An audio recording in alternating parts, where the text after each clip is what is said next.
Bueno, hoy vamos a continuar con nuestro estudio en Gálatas y estamos en Gálatas capítulo 4, versículo del 8 al 11.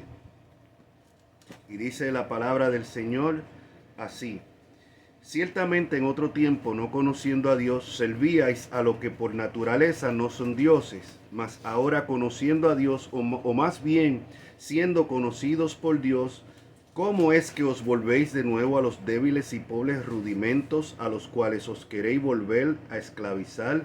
Guardáis los días, los meses, los tiempos y los años. Me temo de vosotros que haya trabajado en vano con vosotros. Amén. Padre, te damos gracias en esta mañana una vez más por la salvación de nuestras almas. Gracias por el privilegio de estar aquí reunidos en tu nombre y gracias por cada uno de los que están escuchando este mensaje, Señor, por medio del internet. Ahora, Dios eterno, te rogamos que por el poder de tu Santo Espíritu y tu palabra ministres a los corazones, a nuestros corazones, tanto los que estamos aquí presentes como los que están escuchando este mensaje, Señor, por medio del internet. Ministra, Señor, transforma corazones, Señor, corrige, exhorta, da ánimo, Señor, que todo lo que se hable en esta mañana traiga primeramente gloria a tu nombre, Señor, y edificación a cada uno de los oyentes, Señor.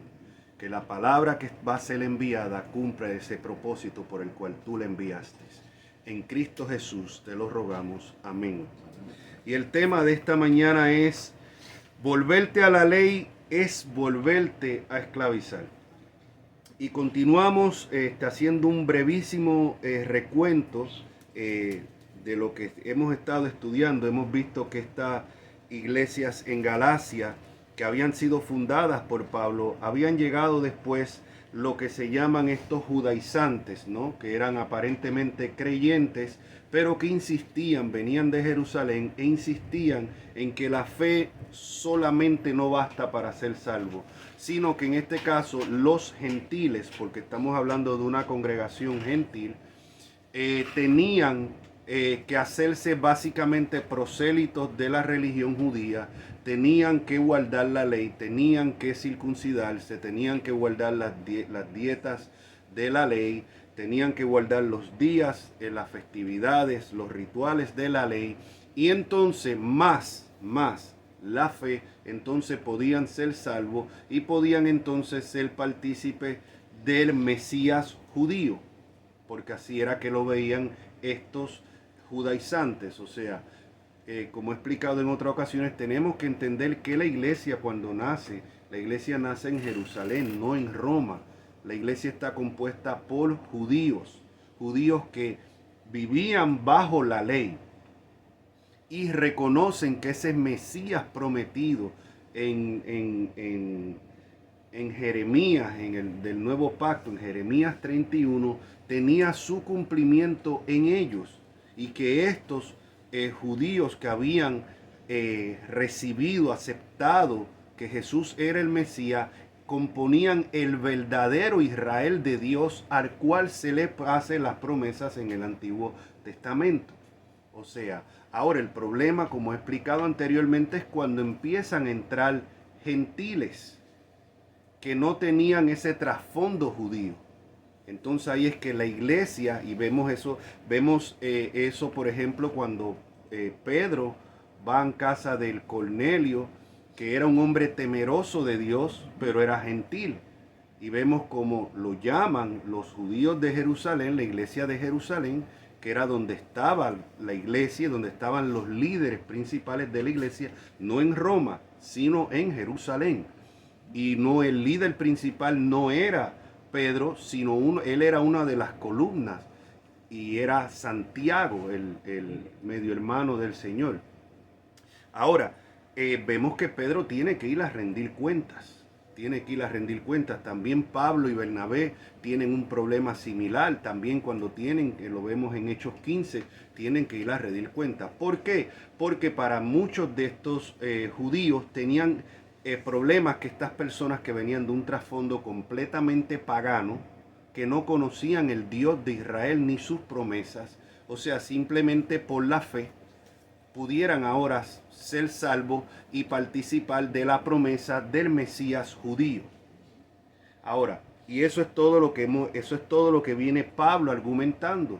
Pablo viene argumentando, y vimos en las semanas pasadas que no, que solamente basta con la fe, que la ley tenía un propósito, y eso fue lo que vimos en el último mensaje. La ley era el ayo o el tutor que nos llevaba, un ayo o un tutor en épocas de Pablo, en el Imperio Romano, era aquel que designaban los padres, especialmente de una familia pudiente, para que se encargara de su hijo hasta que tuviera la mayoría de edad, y lo dirigía en todo, tomaba las decisiones por él, lo conducía hasta que ese muchacho tenía la mayoría de edad y podía valerse por sí mismo. Y vimos la semana anterior que Pablo compara la ley como el ayo, porque el trabajo de la ley era apuntarnos hacia Cristo. O sea, la ley no fue el fin. La ley fue dada por Dios como el medio para apuntar a Cristo, porque cuando vemos, por eso Pablo dice que por las obras de la ley nadie se puede justificar, porque nadie puede vivir la ley de Dios a la perfección. Y Dios demanda perfección. Cuando miramos los 10 mandamientos, vemos que nadie, aunque vemos mucha gente dice, no, yo guardo los 10 mandamientos. No, mentira. Tenemos que rebajar a Dios, tenemos que rebajar la santidad de Dios y la ley de Dios para atrevernos a decir que nosotros guardamos la ley de Dios. Porque el primer mandamiento, como le he dicho muchas veces, amará al Señor tu Dios sobre todas las cosas.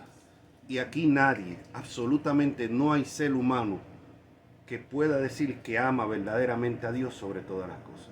De ser así, nunca pecaríamos. Nunca pecaríamos. Porque cuando pecamos estamos escogiendo nuestra voluntad por la que sabemos que es la voluntad de Dios. Podemos poner 20.000 excusas. La cuestión es que siempre que pecamos decidimos poner nuestra voluntad por encima de la de Dios. Sin hablar las veces que cuestionamos la sabiduría de Dios dependiendo de las situaciones que nos encontramos. O sea, no hay nadie que cumpla el primer mandamiento, solamente lo pudo cumplir Jesucristo. El único que pudo guardar la ley a la perfección, que vivió bajo la ley, fue Jesucristo, que no tuvo pecado, la cumplió a la perfección y por eso tomó el lugar en la cruz de nosotros. Fue el único que pudo vivir la ley a la perfección. Hoy en día tenemos, y es una de las razones que decidimos estudiar Gálatas, porque hoy en día tenemos muchos de estos judaizantes, como los del primer siglo, y se les llaman judaizantes modernos. Los tenemos en algunas sectas, como los adventistas del séptimo día, que insisten en que tenemos que guardar parte de la ley. Ellos no van tan lejos a decir que nos tenemos que circuncidar, pero sí que tenemos que guardar el sábado, que tienes que comer ciertas dietas, que no puedes comer cerdo. Y cuando escuchamos a estas personas, es que hablan más del sábado que de Cristo, y eso es una realidad. También tenemos dentro de las iglesias evangélicas este movimiento que se ha levantado, que se llama Raíces Hebreas. Y es un movimiento que también son una clase de judaizantes modernos. Es increíble las cosas que vemos hoy en día en las redes sociales. O sea, hoy tenemos en iglesias que si danzas hebreas, que si adoradores, el adorador fulano de tal, o la adoradora fulano de tal. Señores, todos estamos llamados a ser adoradores en espíritu y en verdad. Esto no es un ministerio específico de 2 o 3 que se ponen a danzar y con una ropa y con unas cosas ahí, o a estar tocando el cuerno ese que tocaban los judíos, o a estar que si usando palabras hebreas. Si queremos aprender hebreo o queremos aprender griego, pues está bien, para profundizar en un conocimiento más de las escrituras. A veces, aunque tenemos nuestras traducciones, pero a veces es bueno uno mirar lo que significa la palabra en el idioma original que se escribió, porque puede cambiar a veces el significado y podemos llegar a veces a errores teológicos por una mala traducción o por una traducción que no refleja exacto el idioma original. Por ejemplo, cuando Jesucristo dice que refiriéndose a los discípulos, que él dice que van a hacer obras, y a los que van a venir después que van a hacer obras mayores que las que él hizo, tenemos un grupo de evangélicos que dicen que eso significa que nosotros vamos a hacer milagros mayores que los que Jesús hizo. ¿Ve? Y eso lo citan mucho, no, porque acuérdate que el mismo Jesús dijo que obras mayores que las que yo hago harán ustedes. Pero cuando vamos al idioma original, que fue el griego koiné, en que se escribió el Nuevo Testamento, vemos que la palabra obra que Jesús usa es ergo en griego, que lo que significa es trabajo arduo, no milagro. Entonces sí se cumple lo que Jesús dijo, porque los que vinieron después, incluyendo los mismos apóstoles y discípulos, hasta el día de hoy han hecho una labor más ardua en el sentido de proclamar el evangelio, lo cual fue mucho más allá de lo que Jesús llegó en un tiempo limitado y en un espacio limitado, ¿no? Pero nadie, cuando vemos una mala interpretación de ese pasaje, nadie, ni siquiera los mismos apóstoles, hicieron mayores milagros que los que hizo Jesucristo. Nadie ha caminado sobre el agua, nadie ha resucitado un muerto de 3 o 4 días. O sea, nadie le ha dicho a la tempestad que se calle y pare. O sea, nadie le ha dado de comer a más de 4.000 o 5.000 personas prácticamente de la nada. O sea, pero todo esto por una mala traducción. Ahora, sin quererme salir del tema, lo que les estoy llevando es que pues no hay nada de malo en uno querer estudiar los idiomas originales con el propósito tal vez de una mejor interpretación. Pero cuando creemos que por llamar a Jesús en el nombre hebreo, lo estamos adorando o agradando más que decir Jesús en español, porque no, ese fue el nombre que puso los gentiles o la Iglesia Católica, entonces estamos cayendo en un tremendo error. Cuando tenemos que decir shalom en vez de paz a vosotros, o Dios te bendiga, o gracias a vosotros, ya estamos cayendo en un error. Cuando creemos que tenemos que estar trayendo danzas hebreas o en medio del culto de adoración, o estar danzando porque eso con música hebrea, porque eso agrada más a Dios, ya estamos cayendo en el mismo error que tenían los judaizantes que fueron a los Gálatas. No, pero es que David danzó en la calle, David no danzó en el templo, David no danzó en el culto de adoración. Y no vemos en ninguna parte en la iglesia danzas hebreas. O sea, no vemos nada de esto. Es que yo no me imagino los judíos, que son personas tan cultas, con este revolú de estar bailando, brincando y con cosas así es que no lo imagino.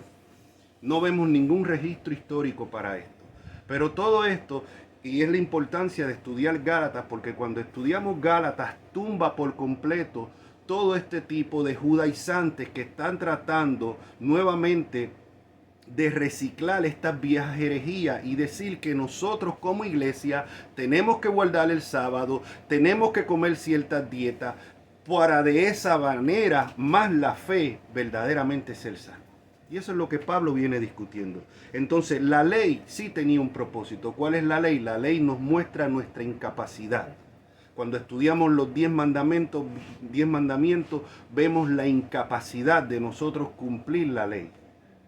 O sea, cuando dice, habla en contra de la fornicación, de los adúlteros. Y alguien dirá, bueno, pues yo desde que me casé yo nunca he adulterado. Pero cuando Jesús o la fornicación dice que cualquiera que mire una persona del sexo opuesto y la deseó ya cometió adulterio o fornicación, ¿quién puede decir que en toda su vida nunca ha mirado una persona del sexo opuesto y la ha mirado o la ha deseado? Entonces, vemos ahí que ya cayó, igual que decir, bueno, yo nunca he asesinado a nadie. Pero Jesucristo dice que si ya tú tienes ira en tu corazón contra esa persona, ya tú has cometido asesinato. Porque muchas veces no hacemos las cosas simplemente por las consecuencias. Y es una de las razones que Dios ha establecido los gobiernos en la humanidad, ¿no? En la cultura. ¿Por qué? Porque gobierno malo que bueno siempre pone cierta restricción en la sociedad. Aún los dictadores, aún los comunistas, aún este tipo de personas siempre ponen una restricción que fuera peor si estuviera en una completa anarquía ese país. ¿Ves? Entonces por eso habla que los gobernadores llevan la espada, las autoridades llevan la espada de Dios. En ese sentido, ¿no? Y hay que ver que cuando Pablo y Pedro escribieron esto, el gobierno de Roma, el emperador de Roma, Nerón, no era el mejor ejemplo de una persona justa o de un gobernador justo. O sea, pero aún así los gobiernos ponen ciertas restricciones. Y muchos de nosotros, si no fueran por esas restricciones, haríamos cosas que no nos atrevemos a hacer. Es como esa película, se me olvidó el nombre y tampoco es que me interese promoverla, pero esa película en la cual se le da permiso a las personas por matar legalmente toda la noche por un solo día. The Purge, ajá, ¿verdad? Esa película, entonces vemos como las personas sacan lo peor, hasta con los mismos vecinos que saludaban, que hablaban, como no voy a tener consecuencia esta noche, es que me lo tumbo. O sea, y eso es una película, pero muestra la realidad del corazón humano, como muchas veces sí llevamos el asesinato dentro de nosotros, pero no lo hacemos por las consecuencias. ¿Ve? Entonces, cuando miramos que Jesús va más allá de simplemente cometer el hecho, sino el deseo del corazón, porque del corazón es que salen todos los pecados, nadie, absolutamente nadie ha podido guardar la ley de Dios a la perfección.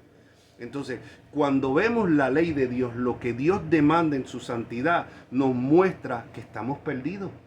Por eso es que nosotros no podemos presentar el Evangelio sin presentar la ley primero, porque la ley apunta a Cristo, la ley nos muestra nuestra incapacidad. Entonces, si alguien dice, bueno, entonces, pues ¿para qué la ley? Ni vale la pena leer el Antiguo Testamento, porque estamos en el Nuevo Pacto, ¿para qué leer? ¿Para qué cuando vamos a predicar no tenemos ni que mencionar el Antiguo Testamento? No, un error. De hecho, en el Nuevo Testamento, los escritores del Nuevo, los apóstoles y el mismo Jesús, el Nuevo Testamento no estaba escrito. ¿Qué era lo que ellos citaban cuando hablaban de la escritura constantemente? El Antiguo Testamento, la ley.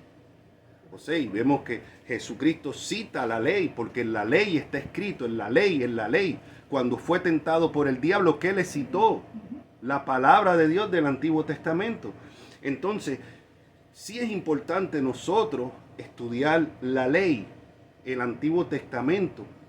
Y cuando vamos a presentar el Evangelio, no es que vamos a hacer elaborar todos los mandatos de la ley, pero sí tenemos que empezar por la ley para mostrarle a las personas su culpabilidad y a la misma vez mostrarle a las personas su incapacidad para salvarse.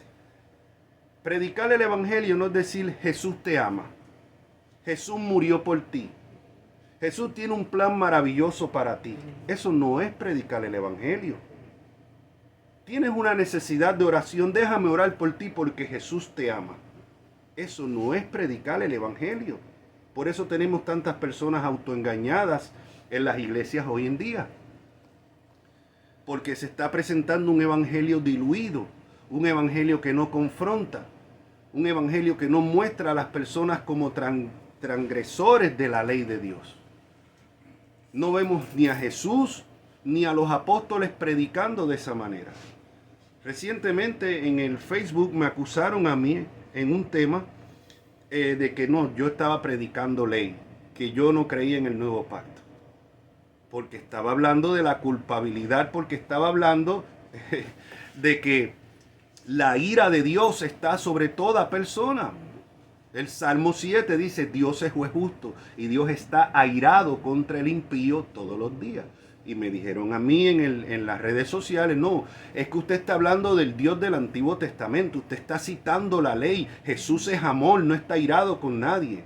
Bueno, en Romanos 2 dice que por tu corazón no arrepentido sigues atesorando ira para el día de la ira y del justo juicio de Dios. No hay un Dios en el Antiguo Testamento y otro Dios en el Nuevo Testamento. Es el mismo Dios. Y Dios no cambia. Dios no cambia. Y el Dios que estaba airado contra el impío en el Antiguo Testamento lo sigue estando en este tiempo contra el impío. Cuando hablamos de salvación, tenemos que entender qué es salvación. A veces los cristianos le preguntan a alguien, ¿tú eres salvo? Bueno, alguien te puede preguntar, ¿y salvo de qué? Porque yo no me estoy ahogando, yo no estoy enfermo, yo no me estoy muriendo, ¿salvo de qué? Ah, bueno, pues salvo para ir al cielo. No, salvo, cuando hablamos de salvación, salvación de la ira de Dios. De la ira de Dios que está sobre toda persona que no está en Cristo, por religiosa que sea. Esto incluye católicos romanos, esto incluye protestantes, esto incluye testigos de Jehová, esto incluye de todas las religiones. Porque pertenecer a una religión de estas no garantiza que tú has sido salvo de la ira de Dios. Puedes pertenecer a cualquiera de estas instituciones, ser miembro activo. Igual, la ira de Dios está sobre ti todavía. Es una realidad.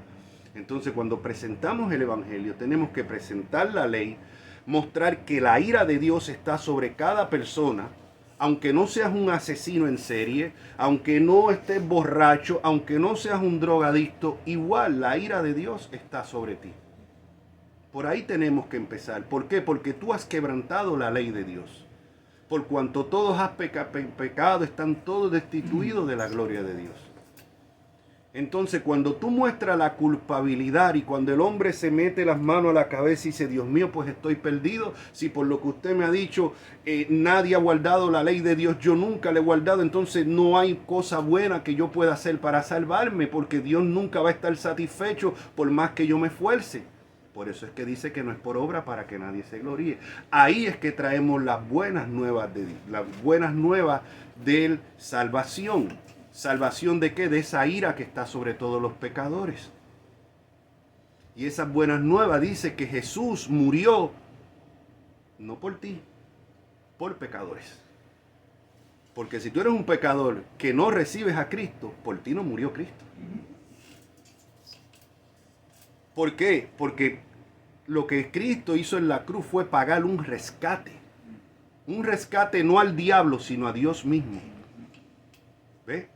Y si Cristo pagó por ese rescate, ya esa persona no puede volver a pagar ni en un purgatorio ni en el infierno. Por eso tan blasfema la enseñanza del purgatorio, porque te enseña que lo que Cristo hizo en la cruz no es suficiente y todavía tú tienes que purgar tus pecados en un lugar de tormento. Aun cuando Jesucristo dijo, consumado es, en la cruz del Calvario. Esto no se trata de atacar a nuestros amigos católicos, sino de mostrar la verdad. Igual que aquí hablamos de las falsas enseñanzas dentro de los protestantes y evangélicos. Todo lo que vaya contra la Biblia, tenemos que denunciarlo. Se llame como se llame, hasta dentro de los mismos bautistas, y nosotros somos bautistas. O sea, tenemos que denunciarlo. Ahora bien, ahí es que vienen las buenas nuevas de salvación. Que Cristo murió por pecadores.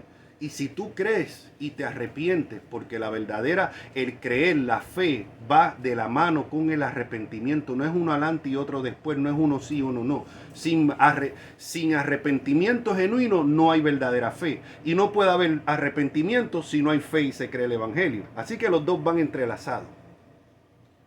Años atrás tuve yo un problema en una congregación que después terminé pastoreando por eso mismo. Porque según el pastor, yo estaba predicando salvación por obra al exigir que la verdadera fe lleva al arrepentimiento. Y si no hay arrepentimiento, no hay fe genuina. Y él me decía, no, tú estás enseñando salvación por obra. Eso es lo diluido. Esto de un pastor bautista y supuestamente calvinista. Y creía eso. Claro, muchos años después recientemente, hablando conmigo, reconoció que se había equivocado. Nunca me llamó a decírmelo. Y después que había prácticamente desacreditado a uno diciendo que uno había enseñado salvación por obra.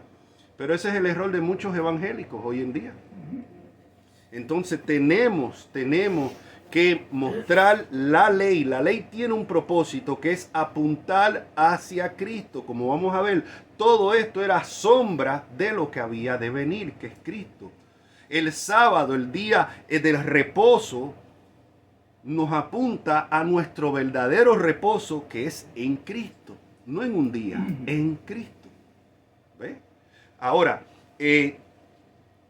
dejando todo esto claro, entonces entramos viendo ya que el propósito de la ley no es que nosotros guardemos la ley más la fe, sino que el propósito de la ley, de los rituales, era apuntar hacia Cristo, hacia las buenas nuevas de salvación. No nosotros insistir ahora en que tenemos que volver otra vez hacia atrás, porque como vamos a ver, eso es volver a la esclavitud. Quiero leerles el comentario de MacArthur antes de comenzar, en el versículo 8, donde nuestro amigo MacArthur dice, y es importante hacer esta aclaración, mientras que la salvación es el regalo gratuito de Dios, como vemos en Romanos 5, 15, 16, 18 y 6, 23 y Efesios 2, 8, trae con ella una responsabilidad seria, como vemos en Lucas 12, 48. Dios requiere que los creyentes vivan en santidad porque son hijos de un Dios santo. En santidad significa apartados y santo significa apartado. Dios es santo, santo, santo, completamente apartado de su creación. Por eso no podemos comparar a Dios con nosotros.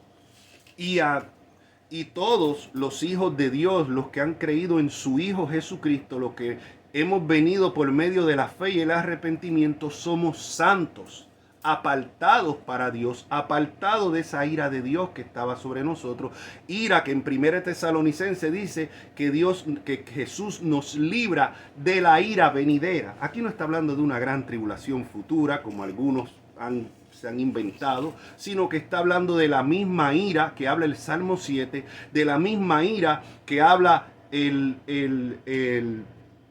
Juan el Bautista cuando le dice a los fariseos, ¿quién os enseñó a vosotros a huir de la ira venidera? Él no estaba hablando de una gran tribulación futura, supuestamente de 7 años. Él está hablando del castigo eterno. Y es de esa ira que somos librados por medio de Jesucristo. Ahora bien, esa obligación era a los principios morales y espirituales que nunca cambian y que para siempre reflejan la naturaleza de Dios. Por supuesto, no incluía los rituales y las ceremonias que fueron exclusivos de Israel bajo la ley mosaica, como reclamaban los judaizantes con pretensiones falsas. Y aquí lo que MacArthur está diciendo es lo que se llama la ley moral de Dios sigue vigente. La ley moral de Dios sigue vigente. Y cuando miramos los 10 mandamientos, de esos 10 mandamientos, 9 se repiten en el Nuevo Testamento, excepto el de guardar el día de reposo. ¿Por qué? Porque nuestro reposo es Cristo. Y aquí nos dividimos en los mismos evangélicos y en los mismos reformados, porque hay algunos que insisten que no, que todavía hay que guardar el día del Señor y que ahora el día del Señor es el domingo. Pero en el Nuevo Testamento no se establece un día de reposo en específico, porque nuestro reposo es Cristo. Cierto que la iglesia comenzó a reunirse y adorar el primer día de la semana. Esto no lo cambió Constantino ni la iglesia católica. Esto en el mismo Nuevo Testamento, porque el primer día de la semana es el día de la resurrección. Sin embargo, nunca vemos que se impone en el nuevo pacto el guardar el primer día de la semana, cómo se refleja, cómo se enseña en el antiguo pacto, que era no se podía trabajar, no se podía hacer esto, no se podía hacer lo otro. Eso no lo vemos repetido en el Nuevo Testamento. Si alguien lo quiere guardar así, amén. Lo que no puede es imponérselo a otro o decir que alguien está mal. Hay iglesias cristianas que se reúnen el sábado en vez del domingo. No por guardar el sábado la ley, sino porque sea por motivos del local, sea por motivos fuera del control de ellos, el único día que se pueden reunir es el sábado. Pues no hay problema con eso. Ahora, si se reúnen el sábado porque el sábado es el día de reposo, entonces ahí sí hay un problema, porque entonces ya están tratando de guardar la ley ceremonial, que es la que no pasa a nosotros. La ley moral sigue vigente. Lo único que no es para nosotros salvarnos, sino que nosotros debemos de vivir la ley moral de Dios en el sentido, porque es un Dios santo y el mismo Dios establece que sin santidad nadie verá al Señor. Entonces Jesucristo dijo, por su fruto se conoce el árbol. Entonces sí estamos llamados a guardar la ley moral, no para salvarnos, sino a consecuencia de que somos salvos. Y por el fruto se conoce el árbol. Por eso Jesús dice en Mateo 7, no todo el que me dice Señor, Señor, entrará al reino de los cielos, sino el que hace la voluntad de mi Padre que está en los cielos. Alguien dirá, ve, salvación por obra, porque tiene que hacer. No, hace a consecuencia de la salvación. Porque somos salvos solamente por la fe. Y esa fe conlleva el arrepentimiento. Lo primero que Jesucristo comenzó a predicar, cuando usted lee el primer mensaje de Jesucristo, usted va a Marcos 1, comenzó a predicar: arrepentíos y creed el evangelio. Arrepentíos y creed el evangelio, porque el reino de los cielos se ha acercado. ¿Por qué? Por medio de la persona de Jesucristo y su mensaje. Y esto no es un mensaje diferente como algunos amigos o hermanos dispensacionalistas creen, que Jesucristo predicó un evangelio del reino para los judíos y Pablo predicó el evangelio de la gracia para los gentiles. Eso es un embeleco del 1830 por John N. Darby, que nadie creyó anterior al siglo XIX. Pero como hoy en día vemos que los creyentes repiten como papagayo y no estudian y no investigan, pues repiten como papagayo eso y lo enseñan también. Pero hay un solo evangelio, no hay dos evangelios, un solo evangelio. El evangelio de la gracia es el mismo evangelio del reino que predicó Jesucristo. No hay dos evangelios. Hay que dejar eso claro. Entonces entramos en el versículo 8, donde dice: ciertamente en otro tiempo, no conociendo a Dios, dice el apóstol Pablo, servíais a los que por naturaleza no son dioses. Dice aquí el hermano MacArthur en su comentario de la Biblia MacArthur: antes de acudir a la fe salvadora en Cristo, ninguna persona no salva conoce a Dios. Puede saber quién es Dios en un sentido general. O sea, todo el mundo, los musulmanes saben quién es Dios. Todas las diferentes religiones hasta cierto punto conocen a un Dios creador, o reconocen al menos un Dios creador. Inclusive dentro de familias que han sido influenciadas por el cristianismo, la mayoría de las personas saben quién es Dios. Así que no se trata de un conocimiento intelectual. Cuando la Biblia habla de conocer, habla de una relación personal, de una relación íntima. Por eso es que en Mateo 7 dice que en el día del juicio muchos le dirán: Señor, Señor, a Jesús, y Él les va a decir: apartaos de mí, hacedores de maldad, nunca os conocí. No significa que Jesús no sabía quiénes eran ellos, sabía quiénes eran, pero nunca los conoció de una manera íntima en cuanto a la salvación. Entonces, cuando la Biblia habla de conocer, se refiere a una relación íntima. Y aunque haya personas que pues si no, yo creo en Dios, como mucho, yo creo en Dios a mi manera.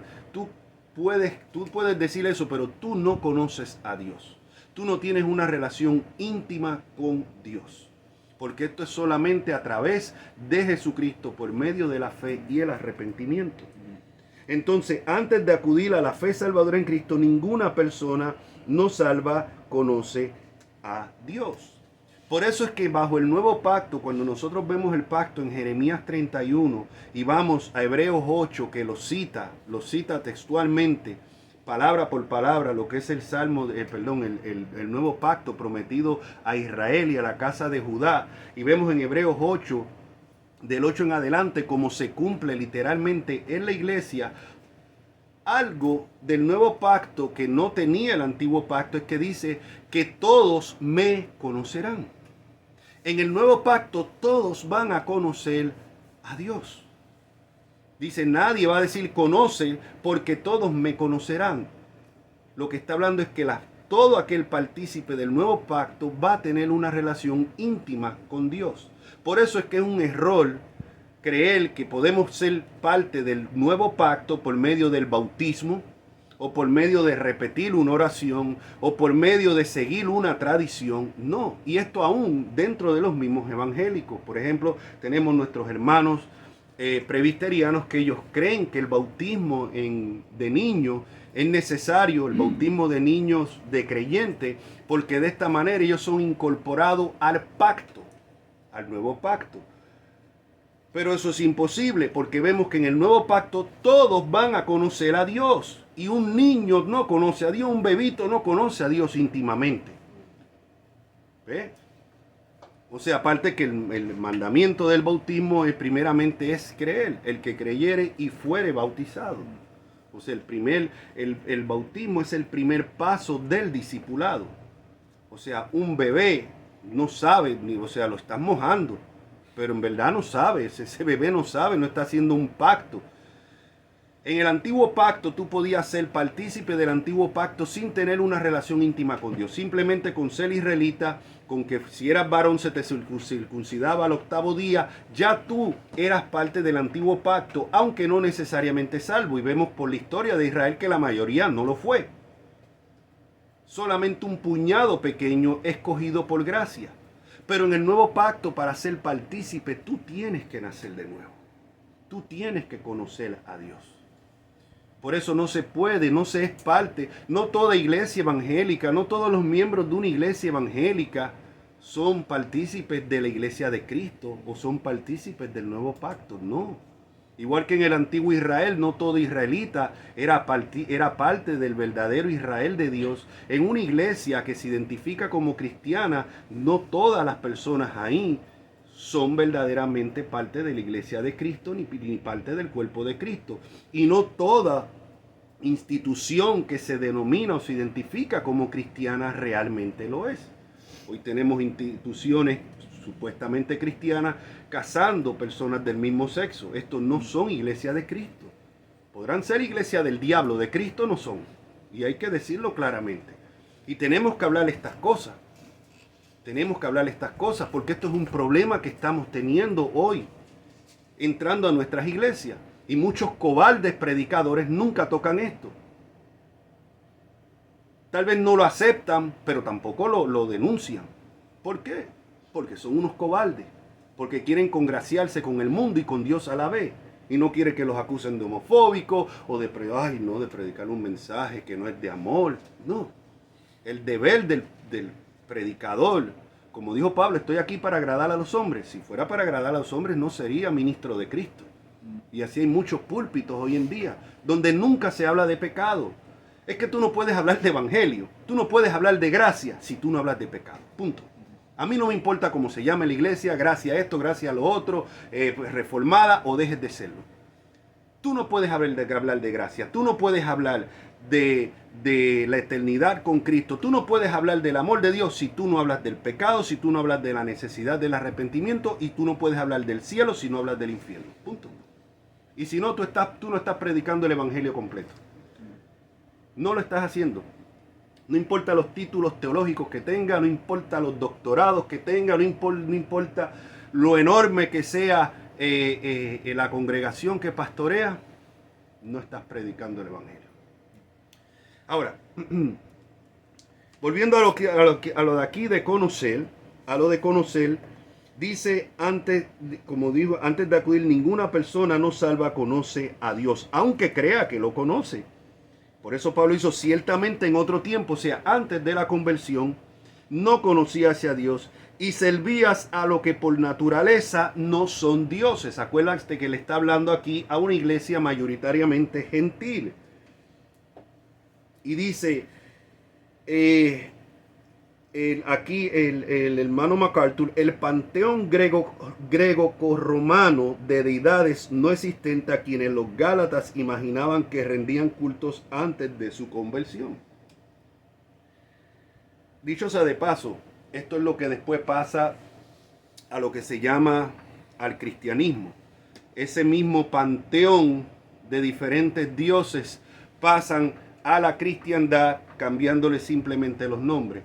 En los dioses griegos romanos estaba Zeus, el dios principal, y había un montón de semidioses que servían de mediadores. Cuando la iglesia empieza a paganizarse, empieza a copiar ese mismo concepto. Está Dios, pero hay otros mediadores, María, los santos y todo esto. O sea, básicamente copia. Igual que también copia el gobierno jerárquico del gobierno romano y lo mete a la iglesia. Cuando la iglesia era un gobierno plural, cada congregación se gobernaba individualmente por un gobierno plural de ancianos, no de un solo pastor, sino de varios pastores que rendían cuenta de sí. Eso es lo que vemos en Apocalipsis, cuando se le escribe a 7 iglesias individuales. No se le escribe a la iglesia de Roma ni al Papa de Roma, se le escribe a 7 iglesias individuales. Y cada una de ellas tiene que dar cuenta de sí. Es lo que vemos en las epístolas del Nuevo Testamento. Pablo le escribe a los romanos, Pablo le escribe a la iglesia de Roma, Pablo le escribe a la iglesia de Éfeso, a la de Gálatas, a la de Tesalónica, a cada una, y le llama la atención y le dice las cosas que tienen que arreglar y las cosas buenas. Él no le escribe al obispo de Roma para que corrija lo que está pasando en las demás iglesias. No. O sea, todo esto viene después.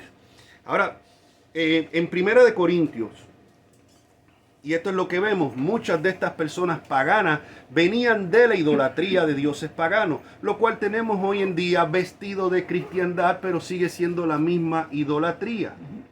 ¿Y qué es lo que vemos en Primera de Corintios 10 del 19 al 20? ¿Qué digo pues? ¿Que el ídolo es algo? O sea, algo lo que se sacrifica a los ídolos. Antes digo que los gentiles sacrifican a los demonios, los sacrifican y no a Dios. Cada vez que una persona se postra delante de un ídolo, cada vez que una persona le pone un poquito de arroz a aquel indio, aquel San Lázaro que tiene en su casa, esa estatua, o que le pone una manzana, como lo he visto yo, porque sí, en mi familia hay personas que trabajaban la santería y eso. Y vemos eso, lo que la Biblia está diciendo es que no es a ese supuesto santo o a esa supuesta virgen que le están rindiendo culto, sino a los demonios. Llámese como se llame la estatua a la que se le dobla rodilla y se le rinde culto, le están rindiendo culto a los demonios. Es lo que dice la Escritura. Y eso es lo que vemos. Lo que digo que los gentiles sacrifican a los ídolos, antes digo que los gentiles sacrifican a los demonios, los sacrifican y no a Dios. Cuando se les reza a una estatua, cuando se le dobla rodilla a una estatua, póngale usted el nombre que le ponga, es a los demonios que están sirviendo. Así lo arrope bajo el manto de la cristiandad, es a los demonios y nada tiene que ver con el servicio al Dios vivo, nada tiene que ver con la adoración a Dios, es a los demonios. No vemos en la iglesia primitiva a ninguno de los apóstoles rezándole o doblando rodilla ante una estatua. No lo vemos.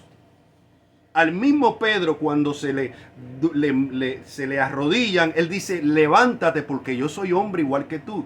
Sin embargo, el supuesto representante de Pedro aquí en la tierra, en el Vaticano, acepta que se le doble rodilla y que le besen la mano, algo que Pedro no aceptó. Cuando un ángel del cielo se le aparece en el libro de Apocalipsis al apóstol Juan, el apóstol Juan dobla, se postra ante el ángel. ¿Y qué le dice un ángel del cielo? Levántate, porque yo soy un consiervo igual que tú. Solamente a Dios se adora. Ahora, ¿quién cuando se le adoró no dijo, aguanta, a mí no me adore? Jesús. Jesús aceptó adoración, porque Jesús es Dios. Fuera de él, cualquier persona, cualquier estatua, aún una representación del mismo Jesús, una estatua es a los demonios que se le está rindiendo pleitesía. Y esto hay que dejarlo claro porque es lo que establece la Escritura. Esto no se practica en los primeros siglos del cristianismo. Yo le digo a mis amigos que investiguen, primeramente vean en el Nuevo Testamento. En el Nuevo Testamento y miren los primeros siglos de la iglesia, a ver si usted va a ver que se habían estatuas y se postraban y si se les rezaban a santo o a María. El Nuevo Testamento enseña que María estaba con los discípulos orando, no que se le estaba orando a ella.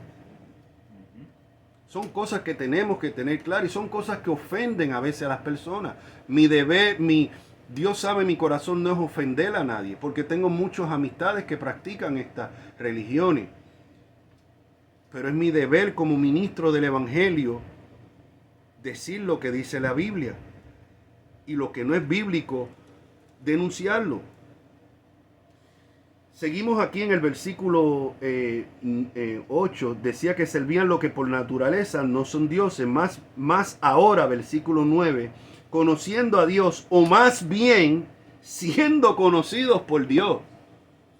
O sea, no es que tú conoces a Dios, es que no es que tú eres ahora conocido por Dios. Es como gente que dice, no, yo encontré a Jesucristo. Ah, pero Jesús se había perdido. Fue Jesús el que te encontró a ti. Es que para que veas, es que así, es que hasta la manera de nosotros hablar muestra, o sea, a veces nuestra ignorancia. Yo encontré a Jesucristo. Yo busqué a Jesucristo. Tú buscaste a Jesucristo porque Él te buscó primero. O sea, tú no escogiste, si tú no escogiste a Dios, a Cristo, Cristo te escogió a ti. Y es lo que vamos a ver por la Escritura. En Juan capítulo 6, versículo 44 dice, ninguno puede venir a mí si el Padre que me envió no le trajere. Y la palabra en griego para traer es le arrastrare. Le arrastrare. Y yo le resucitaré en el día postrero. Nadie puede venir a Cristo si no es porque el Padre le trae. Jesucristo en su oración en Juan 17 dice, de ninguno de los que tú me diste, orando al Padre, se perdió, excepto el que era hijo de perdición. O sea, ninguno de los que tú me diste, porque fueron dados por el Padre. Si nosotros estamos en Cristo es porque fuimos dados por el Padre a Cristo y fue el Padre que por medio de tu Santo Espíritu transformó nuestros corazones y vinimos a Cristo. No es porque usted y yo seamos más inteligentes, más buenazos que el resto de las personas que rechazan a Cristo. Los que siguen rechazando a Cristo, nosotros estuviéramos en ese grupo si no Cristo no hubiese hecho la obra en el corazón de nosotros. Si nosotros estamos hoy aquí reunidos, pudiendo hacer otras cosas, y estamos aquí para escuchar su palabra, es por la obra de Cristo en nuestros corazones. Porque el Padre desde antes de la fundación del mundo había escrito nuestros nombres en el libro de la vida. Nos había escogido para salvación. Ahí va un calvinista hablando de que ellos son mejor que todo el mundo porque son los escogidos. No, señor. No fuimos escogidos porque fuéramos mejor que nadie. Fuimos escogidos de lo peor, porque dice que lo peor del mundo escogió Dios para salvación. Porque si Dios no nos escoge, ninguno de nosotros por nuestra propia voluntad o decisión hubiésemos venido a Cristo. Cierto que venimos a Cristo voluntariamente. ¿Por qué? Porque nuestra voluntad fue cambiada cuando nuestro corazón fue regenerado. Toda la gloria es para Dios. La salvación de principio a fin es de Dios.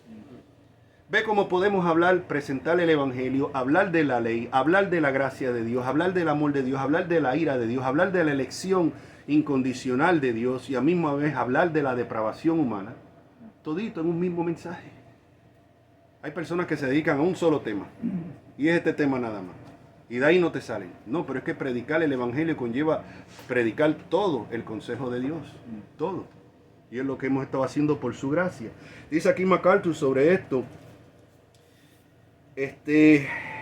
Conocidos por Dios.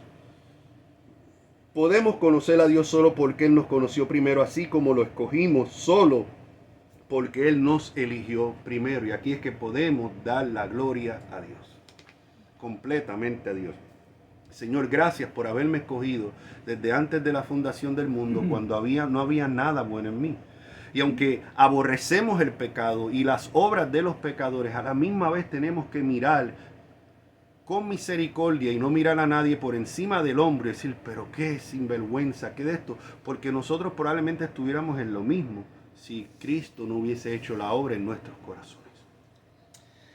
Ahora, versículo 15, Juan 15, 16, dice, no me elegisteis vosotros a mí, sino que yo os elegí a vosotros y os he puesto para que llevéis fruto. Dios nos escoge, pero escuche bien, esto no es salvo, siempre salvo en el sentido de que Dios nos escoge, somos salvos y vivimos como se nos pegue en gana y somos salvos, no. Y no estoy enseñando que la salvación se pierda, sino que el verdadero Dios hace la obra completa. Y al que Dios salva, al que Dios le da la fe, al que Dios le da arrepentimiento, esa persona va a llevar fruto. Por eso Jesús dijo, por su fruto se conoce el árbol. Así no es que nos escogió para salvación y nos dejó igual. Y no hay cambio en nosotros, pero soy un escogido de Dios. Y vivo como se me pegue en gana, pero soy un escogido de Dios. No, tú eres un autoengañado. Un autoengañado que crees que eres lo que no eres. Por eso estamos llamados a autoexaminarnos nosotros mismos, como dice el apóstol Pablo en 2 de Corintios, a ver si estamos en la fe. Versículo 9, la segunda parte del versículo La segunda parte del versículo dice: mas ahora, siendo conocidos, ya hablamos de eso, más bien siendo conocidos por Dios. ¿Cómo es? O sea, ya explicando todo lo que yo he explicado. ¿Cómo es que volver de nuevo a los débiles y pobres rudimentos a los cuales os queréis volver a esclavizar? O sea, volver a los débiles. Pablo le está llamando volver a la ley, volver a guardar el ritualismo de la ley. Es como el título de este tema, es volverte a esclavizar. Entonces, cuando vemos a alguien predicándonos del sábado, alguien que tenemos que empezar a guardar los días, las dietas judías y todo esto, lo que nos quieren es esclavizar, volvernos a la ley. Cuando la ley ya llevó a cabo su propósito, cumplió su propósito, que era apuntar hacia Cristo. Pero esta gente, después que la ley hace su propósito, ya estamos en Cristo, ahora nos quieren volver a esclavizar con el ritualismo de la ley. Y eso es lo que Pablo está denunciando. Pero ¿por qué se quieren volver a esclavizar? La secta de las raíces hebreas, ¿por qué se han esclavizado otra vez? ¿Por qué nos quieren esclavizar a nosotros? Es lo que Pablo está diciendo.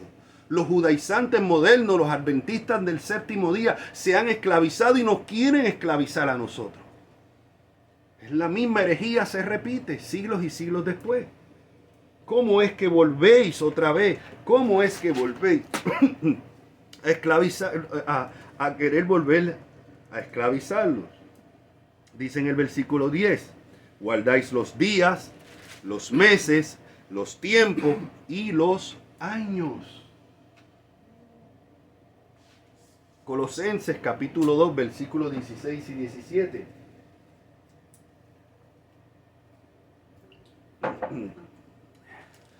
Colosenses 2, 16 y 17. Mire qué claro este versículo. Por tanto, nadie os juzgue en comida o en bebida. Uy, tú estás comiendo cerdo, tú estás comiendo un animal inmundo. ¿Qué dice aquí? Nadie. Uy, es Viernes Santo, usted no puede comer carne hoy. Nadie os juzgue en comida o en bebida. Usted no se puede tomar una copa de vino. Nadie os culpe, nadie os juzgue en comida o en bebida. Ah, usted está promoviendo el alcoholismo. No, si usted es un alcohólico, pues usted está prohibido. Pero es para usted, para el que no es alcohólico no, y para el que se sabe restringir, no.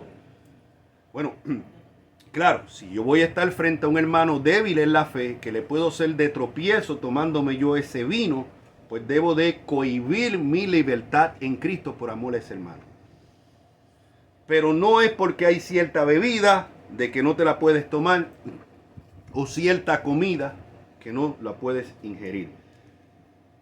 Claro, si usted le han dicho usted no puede comer cerdo porque le hace daño la carne de cerdo, bueno, pues para usted está prohibida no por motivos religiosos, sino por motivos de salud. En un caso específico, lo que usted no puede ahora es porque usted no puede comer cerdo, prohibírselo a todo el mundo. Yo en lo personal no como cerdo, pero el que se lo quiera comer y no le hace daño, ahora si usted le hace daño no se lo coma porque está tentando a Dios. Igual que el que es diabético, no puede comer azúcar ni dulce porque si se las come se enferma y está tentando a Dios. Es una manera de tentar a Dios. Después viene y sale corriendo, pastor, oren por mí porque tengo el azúcar por las nubes. No, deja de comer azúcar. Que tengo las arterias del corazón tapadas, deja de comer grasa. Pero esto ya es por motivo de salud, no por motivo religioso. Por eso dice, por tanto, nadie os juzgue en comida o en bebida o en cuanto a días de fiesta, luna nueva, oiga bien, o días de reposo. Ahí lo tienen adventistas, ahí lo tienen los fulanos de las raíces hebreas. Ahí lo tienen. Nadie os juzgue en cuanto a luna nueva o días de reposo. Todo lo cual es sombra de lo que ha de venir, o sea, de Cristo. Pero el cuerpo es de Cristo. Ahí está claro. Nadie puede juzgar, no tenemos que guardar. No es que fue Constantino quien cambió del sábado al domingo, eso es una ignorancia. Eso es un rebuzno lo que están diciendo los que dicen semejante cosa. un rebuzno y una ignorancia, porque cualquiera que sepa lo mínimo de historia sabe que no fue Constantino quien cambió de sábado a domingo. La iglesia se empezó a reunir el primer día de la semana. En tiempos de Constantino, Constantino lo que hizo fue lo que era la ley en nuestros países hispanos unos años atrás, que era que el domingo no se podía trabajar para que las personas pudieran asistir al culto de la iglesia. Yo recuerdo que en el caso de nosotros en Puerto Rico no se podía trabajar, no, estaba todo cerrado los domingos. ¿Para qué? Para que las personas pudieran asistir a sus iglesias. Y eso fue básicamente lo que hizo Constantino. No fue que él cambió el día de adoración. Como dijimos, en el Nuevo Testamento no se establece. En el Nuevo Testamento la iglesia se empieza a reunir el primer día de la semana. Por eso se sigue reuniendo el primer día de la semana normalmente hasta el día de hoy. Pero no se manda a guardar el domingo como se guardaba el sábado. No vemos ese mandamiento. Para nosotros todos los días son días del Señor. Todos los días. Nuestro reposo no es el domingo, no es el sábado, nuestro reposo es en Cristo.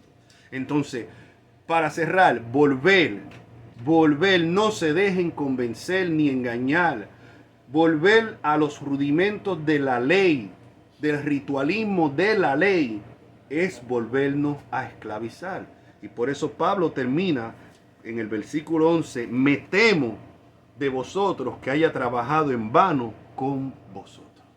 O sea, en otras palabras, yo me temo que con ustedes perdí el tiempo. Es lo que está diciendo Pablo. Y tristemente eso ha sido la realidad de muchos llamados cristianos hoy en día.